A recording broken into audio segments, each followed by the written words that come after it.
RCN. Le son de la différence.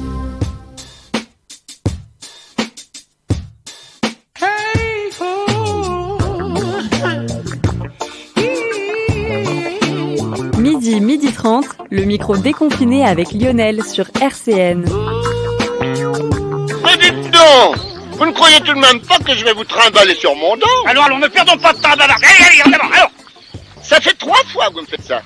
Mes souliers, mon vélo.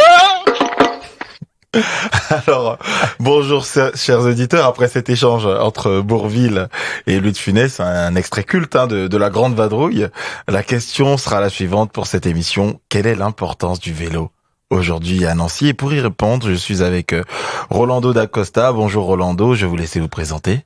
Bonjour Lionel, je m'appelle Rolando D'Acosta, je suis éducateur et régisseur de la Maison du Vélo de la métropole à Nancy. Alors c'est quoi la Maison du Vélo ?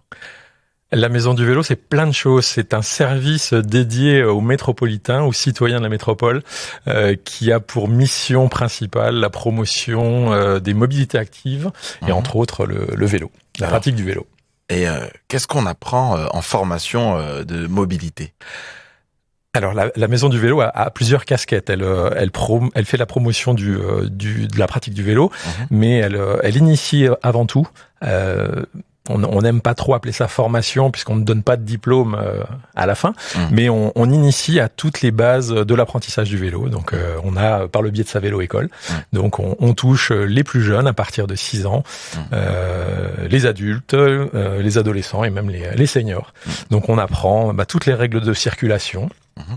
On apprend aussi à tenir en équilibre tout simplement, parce qu'on a beaucoup de gens aujourd'hui qui ont appris à faire du vélo plus jeune, mais qui ne sont pas confrontés au fait de rouler en milieu urbain, en ville. Et du coup, ils ont besoin d'un accompagnement. Donc voilà. Apprendre à faire du vélo en ville, c'est pas inné. Il y a des aménagements qui se développent de plus en plus avec les pistes cyclables, les bandes cyclables, tous ces nouveaux aménagements que les gens connaissent pas forcément. Et la mission de la Maison du Vélo, vraiment, c'est d'accompagner le cycliste à pouvoir vivre en ville et pouvoir se déplacer en toute sérénité. Alors ça peut être pour le vélo taf, comme on l'appelle, le vélo travail, pour le loisir ou pour le sport aussi. On a aussi des gens qui viennent nous voir pour tous ces cas de figure-là. Alors, donc, comme vous l'avez précisé, ce sont des formations donc non qualifiantes, des formations qui sont strictement pédagogiques, parce qu'il faut le dire quand même, comme la plupart de nos auditeurs, moi par exemple, j'ai appris le vélo en autodidacte, je me suis foutu sur un vélo dès le plus jeune âge et j'ai appris tout seul. Quelles sont les mauvaises habitudes que nous prenons à vélo ? Alors des mauvaises habitudes, il y en a comme partout, ça dépend des personnes bien sûr. Il y a des gens qui sont très perméables à la pédagogie, donc qui arrivent très bien à apprendre et se connaissent très bien, donc finalement arrivent à corriger d'eux-mêmes leurs petits défauts. Le principal défaut, je dirais, chez les enfants, c'est l'apprentissage avec des petits vélos équipés de roulettes. Alors c'est vrai que les vélocistes à Nancy, mais partout en France et même ailleurs, propose des vélos de petite taille pour les enfants pour l'apprentissage, mais équipés de roulettes. Et les roulettes, il faut savoir que c'est une aide dans un premier temps, mais qui devient vite un handicap, puisque le principe du vélo, c'est trois fondamentaux, c'est la propulsion, la trajectoire et l'équilibre. Et les petites roulettes finalement ne viennent pas aider beaucoup le jeune cycliste puisque il est confortablement installé finalement sur un vélo mais de 4 roues. Donc moi j'aime à dire que les roulettes peuvent aider dans les premiers jours, premières semaines, mais vraiment très vite les enlever. C'est-à-dire très vite, c'est-à-dire quoi, d'1 mois, 2 mois de pratique à peu près. C'est ça.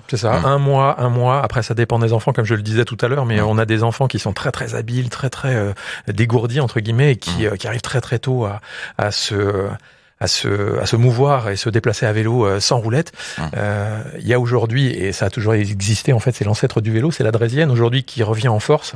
On trouve ça dans différentes grandes surfaces, sportives ou pas, des vélos sans système de transmission finalement. Donc l'enfant est assis sur un vélo à 2 roues. Donc l'ancêtre vraiment du vélo, c'est la draisienne, et du coup ça leur amène, ça les conduit tout naturellement vers le vélo et le pédalage, mais du coup, le plus important, c'est vraiment cet équilibre, cette capacité, cette faculté de pouvoir se déplacer en autonomie. Et chez l'enfant, c'est primordial. Les plus jeunes, en quel âge? Alors, les plus jeunes. Alors, il faut savoir que le vélo, on peut l'apprendre très très tôt. Nous, à la maison du vélo, les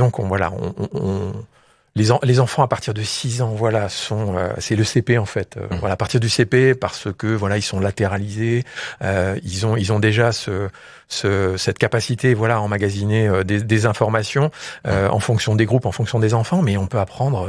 Le vélo, les draisiennes sont dédiées aux enfants même beaucoup plus jeunes, 2 ans, 3 ans sans problème. Hein. On a des enfants qui sont roulants à 3 ans parce que les parents se sont dit tiens, une draisienne, on va voir, et puis finalement ils sont déjà en des en bébés capacité. Poulidor, quoi. Des bébés Poulidor, exactement. Alors voilà, Poulidor était plutôt réputé pour être deuxième, mais moi Ah oui, l'éternel deuxième, effectivement.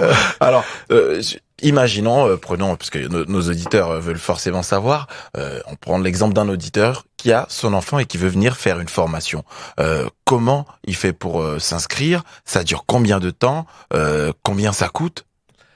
Alors il y a le site de la Maison du Vélo, bien sûr, hein, sur vous tapez Google Maison du Vélo Métropole, vous tomberez directement sur le site. On peut s'inscrire, on peut vous contacter. Alors il y a effectivement il y a un onglet contact, donc par mail, par téléphone, hein, au 03 83 48 88 20.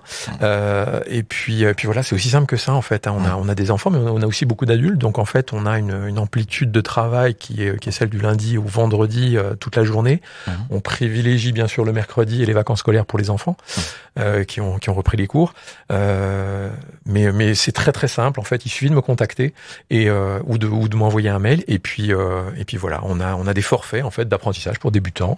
On a des stages aussi également de remise en selle. De perfectionnement, on a du coaching, j'aime pas trop ce terme-là, mais c'est un peu du perfectionnement pour le vélo domicile-travail aussi. On a des gens qui pratiquent le vélo depuis longtemps, mais en ville, sur des axes qu'ils connaissent moins, ils ont des interrogations, ils ont besoin d'un accompagnement, qu'on réponde à quelques questions. Et puis sinon, le tarif, on est un service public, donc le tarif est super compétitif. On est à 27 € pour un forfait de 5 heures de pratique. C'est pas 5 heures d'affilée, ce sont 5 heures réparties. Comment ça se passe en général? Ouais, c'est 5 heures qu'on essaie de répartir parce que pour un débutant, 1 heure déjà, il arrive en fin de cours fatigué. Il y a le stress, il y a la fatigue physique et puis aussi des gestes, une dépense énergétique finalement qui vous prend quand même pas mal de. Donc du coup voilà, 5 heures qu'on essaie de dispatcher sur 2 semaines, 3 semaines, 1 mois maxi, en fonction de leur disponibilité, mais ça fonctionne plutôt bien de cette manière-là. Alors, une autre personne qui adore faire du vélo la nuit à Paris tout seul, c'est Philippe Catherine, et on écoute tout de suite son morceau Paris Vélib sur RCN. Midi 30, le micro déconfiné avec Lionel sur RCN. Et on est sur RCN 90.7. On vient d'écouter Philippe Catherine avec son morceau Paris Vélib. On est aussi avec Rolando D'Acosta qui vient nous parler donc de la Maison du Vélo. Rolando, est-ce que vous nous conseillez, comme Philippe Catherine, de faire du Vélib la nuit? Bon, pas sous extasie comme lui, hein, mais juste du Vélib la nuit à Nancy. L'avantage du vélo, c'est qu'on peut en faire tout le temps, la nuit, le jour. Le seul conseil que je pourrais donner, c'est rouler la nuit, mais avec un éclairage, avec tous les éléments de sécurité obligatoires. C'est la question que je voulais vous poser. En termes de sécurité la nuit, est-ce qu'il est dangereux de faire du vélo à Nancy? Est-ce que la ville est aménagée pour protéger nos cyclistes? Alors la ville pour moi, elle est aménagée. Des efforts sont faits depuis plusieurs années sur des aménagements sécuritaires et aussi sur le message passé à vélo, puisque très souvent le vélo pour une personne qui en a fait enfant, ça reste la liberté totale. Alors oui, c'est vrai, on a une vraie sensation de liberté lorsqu'on fait du vélo, mais on est dans l'espace public, au milieu des voitures, au milieu des bus, etc. Donc il faut se prémunir des dangers, en anticipant bien sûr, en sachant rouler et savoir comment se déplacer en ville sur les aménagements dédiés, mais aussi savoir qu'un vélo, il doit respecter le code de la route dans son utilisation, mais aussi dans son équipement. Mais comment faire aujourd'hui? Parce que il y a des enfants, comme vous dites, qui font du vélo et qui forcément n'ont jamais eu de notion de code de la route. Donc comment réussir à lier la sécurité routière et la pratique du vélo infantile? Alors, il y a une première chose, c'est un vélo qui est acheté chez un vélociste, chez un marchand. Le vélo doit être équipé de tous les éléments de sécurité, c'est-à-dire 2 freins en état de fonctionnement, l'éclairage actif, donc le phare et le feu arrière. L'éclairage passif, c'est tous les réflecteurs qui doivent se situer sur les pédales, les roues ou même sur l'avant et l'arrière du vélo. La sonnette, bien sûr, le timbre, grelot. Voilà, tout ça, ce sont des éléments obligatoires lorsque vous achetez un vélo neuf. Après, le risque, c'est lorsque vous achetez un vélo d'occasion au voisin, un copain ou sur un site bien connu, s'assurer d'avoir les bonnes informations et que le vélo soit en bon état de pouvoir circuler. Après, nous, c'est encore une mission, le rôle de la Maison du Vélo aussi, c'est de répondre à ces interrogations, puisque souvent les gens, comme je le disais tout à l'heure, un vélo, c'est un peu l'objet de l'enfance. Pas de contraintes, on fait ce qu'on veut. Et aujourd'hui, nous on rappelle que le vélo normalement est source de liberté, mais également de quelques il peut y avoir des déconvenus, quoi, si on respecte pas, si on connaît pas vraiment les règles. Voilà. Et puis surtout dans une ville comme Nancy, depuis 2-3 ans, il y a eu une augmentation exponentielle du nombre de livreurs, il y a même aujourd'hui les vélos cargo qu'on voit, qui font même des déménagements parfois, les vélos cargo. On voit donc de plus en plus aussi de pistes cyclables. Nancy prend cette direction-là en termes de politique de la ville. Est-ce qu'aujourd'hui on peut dire que Nancy est une ville tout à fait adaptée au vélo?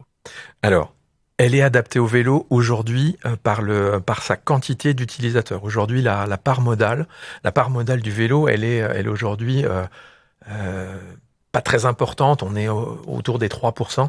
Je prends un exemple comme Strasbourg, qui est la ville numéro 1 en France, voire même au-delà. C'est notre Amsterdam, quoi. C'est notre Amsterdam à nous, exactement, avec une configuration, un centre-ville complètement différent.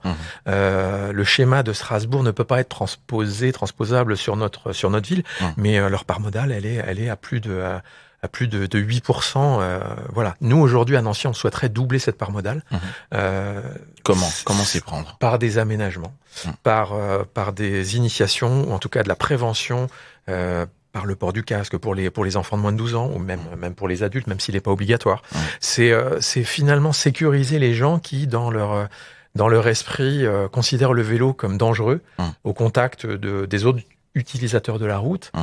C'est vrai que on a eu des périodes où le tout voiture a pris le pouvoir, et c'est vrai qu'aujourd'hui avec la situation sanitaire, les déconfinements, etc., les gens ont pris conscience que finalement le vélo était un geste barrière unique et important pour se déplacer, et finalement des gens qui faisaient du vélo le week-end sur les rives de Meurthe ou qui allaient dans les bois, finalement se rendent compte que le vélo peut être utilisé comme moyen de déplacement au quotidien pour aller travailler, pour les étudiants, aller à l'école.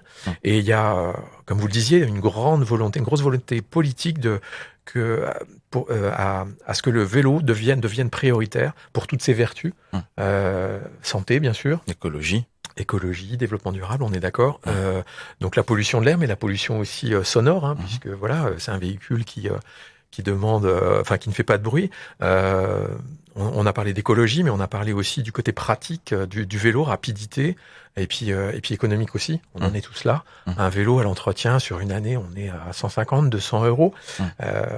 On fait un parallèle avec la voiture, on est à 10, 20 fois plus. Aujourd'hui, on est presque à 5 000 euros normalement d'entretien, comprenant l'achat. Donc voilà, c'est des qualités qu'on donne au vélo et qui finalement sont là, et nous, on souligne. Rolando da Costa, vous parlez d'entretien de vélo. Vous, à la Maison du Vélo, vous donnez aussi des ateliers mécaniques parfois. Oui, alors on propose des initiations à la mécanique sur différents thèmes. Donc c'est proposé les samedis matins sur inscription. Alors effectivement, avec la situation et le confinement du mois de mars, on aurait souhaité pouvoir les mettre en place. On espère pouvoir en refaire dès le mois prochain. Donc les samedis matins sur 2 heures sur différents thèmes. Alors ça peut être la roue, le freinage, le changement de vitesse, des petites choses comme ça qui permettent à tout à chacun de pouvoir entretenir son vélo soi-même. Alors donc vous attendez le feu vert avant de pouvoir refaire ces activités. Exactement. C'est le titre du morceau qu'on va écouter tout de suite de Olamide, qui s'appelle Green Light sur RCN 90.7. Jusqu'à 12h30, le micro déconfiné avec Lionel sur RCN. C'était Olamide avec son morceau Green Light. On est sur RCN 90.7 avec Rolando D'Acosta qui est animateur et formateur en mobilité à la Maison du Vélo. Alors Rolando, on a beaucoup parlé des enfants. On va parler un peu de l'aspect pédagogique et aussi de la sécurité. Mais tout d'abord, vous êtes à la Maison du Vélo depuis 6 ans. C'est ça, 6-7 ans. Presque, ouais. Presque un peu plus. Un peu plus même, d'accord. Ouais. Et donc, je pense que vous avez vu l'évolution des jeux vidéo, des smartphones, etc. Est-ce qu'il y a eu un impact sur le fait que les enfants viennent de plus en plus ou de moins en moins à vos formations? Alors, nous, on a, je peux pas dire qu'il y a eu une recrudescence des inscriptions parce que voilà la situation sanitaire et l'effet, on va dire. Tablettes, smartphones, etc., qui font que la sédentarité des enfants s'est accrue. Il y a quelques années, oui, un enfant jouait beaucoup dans la rue, était beaucoup plus actif. Aujourd'hui, on a plus ce côté un peu écran qui vient perturber tout ça. Mais disons que j'ai pas senti que les inscriptions soit moins importante. Au contraire, je pense que les gens sont plus informés, plus au courant. Alors les médias, les radios, la presse, etc. Aujourd'hui, il n'y a pas une journée sans qu'on parle de vélo, de mobilité. Et je crois que c'est finalement ce qui manquait. C'est parler du vélo et de son intérêt au quotidien. J'aime prendre cet exemple. Vous demandez dans les pays nordiques de dessiner un vélo, une personne sur un vélo. Et vous dessinez, et vous demandez à une personne ici en France de le dessiner. Ils vont pas dessiner le même vélo à la même personne. Dans les pays nordiques, ils vont dessiner une personne sur un vélo, mais vélo loisir, vélo travail. En France, on va dessiner une personne sur un vélo de course. Du coup, en termes d'intégration dans l'inconscient, en France, le vélo, c'est souvent très sportif, très. C'est une petite niche, alors que voilà, dans d'autres pays, ils ont intégré. Ils ont les fixies, ils ont des vélos un peu plus vélos de ville. Alors ça arrive. Chez nous, on voit des fixies, J'en ai un. J'ai essayé de me mettre à la page. Ouais. Alors c'est génial parce que du coup, toutes les approches, que ce soit le BMX, le vélo assistance électrique qui se développe énormément, le fixie avec des freins, avec des freins, parce que c'est pas toujours le cas. Mais voilà, bien équipé, tous les moyens sont bons pour passer au vélo et on a à chaque fois une réponse aux freins, que ce soit météo, montée. Ici, vous êtes au plateau de Haie, donc vous savez que dans la hauteur, ça va, mais il faut monter après. Il y a plein de solutions. L'intermodalité fonctionne, le bus, enfin le vélo dans le bus, le vélo pliant, les vélos assistance électrique. Il y a plein de solutions. Et ça, on a les réponses. Et du coup, c'est juste, informer les gens. Alors, il y a quelques mois, l'entreprise française Elite, qui est basée à Dijon, a conçu le BeSafe. Donc, c'est un gilet airbag pour cyclistes. Et c'est dans le but de protéger en cas d'accident. Qu'est-ce que vous en pensez ? Alors moi, je pense que tout ce qui est lié à la sécurité est important, donc c'est toujours des très très bonnes idées. C'est quelque chose qui est présent déjà dans le domaine de la moto, dans le domaine de l'équitation aussi, en cas de chute, à cheval. Cet airbag qui se gonfle, lors d'une chute, c'est vraiment génial. Après, c'est pas donné, c'est pas à la portée de toutes les bourses, mais je crois que dans ce domaine de la sécurité, il faut pas lésiner, que ce soit le port du casque, l'équipement classique. La moto, c'est les gants, c'est l'équipement de cuir, et là on est dans la même logique. Aujourd'hui, le vélo, c'est la liberté, mais elle a un prix quand même, c'est le prix de la vie d'un cycliste qui part au travail, un étudiant qui va à la fac, ou un lycéen, ou même un collégien aujourd'hui qui se déplace. La sécurité, elle a pas de prix à ce niveau-là. Sur l'aspect législatif, la loi d'orientation des mobilités a été publiée donc au journal officiel le 26 décembre 2019. Est-ce que cette loi a des failles concernant les vélos? Et puis aussi, on peut évoquer le marquage concernant le vol des vélos. Le vélo, pour que ça fonctionne, il faut qu'il y ait un cadre. Et le cadre, il est à tous les niveaux. Sécurité, respect du code de la route, vol de vélo, c'est un frein à la pratique. Vous achetez aujourd'hui un vélo à 50 € ou même à 100 ou même plus cher à 1000 €, un vélo à assistance électrique peut-être même au-delà. On n'a pas envie de se faire voler son vélo, que ce soit pour aller au travail ou dans ses loisirs. Donc aujourd'hui, il y a pas mal de de structures, dont la maison du vélo, qui permet de sécuriser, d'expliquer que le vol du vélo, c'est pas une fatalité. Savoir attacher son vélo avec le bon outil, un U, une chaîne, voilà, un bordeaux, un mètre de menuisier, donc qui permet d'attacher plus facilement son vélo. Le marquage aussi est important, aujourd'hui devenu obligatoire pour tous les vélos qui sont vendus neufs et qui deviendra obligatoire pour tous les vélos d'occasion et les vélos de tous les particuliers, qui permettra dans le cas d'un vol et qu'on retrouve ce vélo, de pouvoir le restituer à son propriétaire. Alors j'ai 2 questions avant qu'on se quitte. Tout d'abord, quel a été l'impact du confinement sur votre activité? Et avant de se quitter, qu'est-ce qui va vous manquer au moment du déconfinement? Alors l'impact sur notre activité, lors du premier confinement, on s'est posé la question de savoir si on était, si on faisait partie de cette chaîne de déplacement et aussi de quelque chose de vital finalement. Il y a beaucoup de gens, beaucoup d'étudiants qui se déplacent pour aller au travail, alors télétravail, distanciel, etc. Mais des gens se déplacent au quotidien à vélo. Donc on est resté ouvert dans un premier temps sur rendez-vous et on a permis à beaucoup de gens, beaucoup de grands nancéens de pouvoir se déplacer au quotidien et on est resté sur cette ligne de conduite. Donc ça c'est un plus. Et puis pour répondre à votre dernière question par rapport au confinement, ce qui va manquer, pas grand-chose en fait. Ce confinement, tout le monde l'a vécu un petit peu plus ou moins difficilement. Le vélo, c'est la liberté, c'est l'extérieur, c'est un geste barrière, mais c'est vrai que voilà, je vous cache pas que moi, comme beaucoup d'autres, je pense, on a envie de voir ça derrière nous. Et dans notre rétro. Et c'est ce que je vous souhaite, Rolando da Costa. Donc, je rappelle que vous êtes animateur et formateur en mobilité à la Maison du Vélo. Pour ceux qui veulent s'inscrire aux formations, vous pouvez aller sur Internet, trouver le site de la Maison du Vélo Nancy très facilement. Quant à vous, chers auditeurs, je vous dis à demain midi. Et on se quitte avec un morceau de Rudimental featuring Tom Walker qui s'appelle Walk Alone. Bonne journée. RCN, www.rcn-radio.org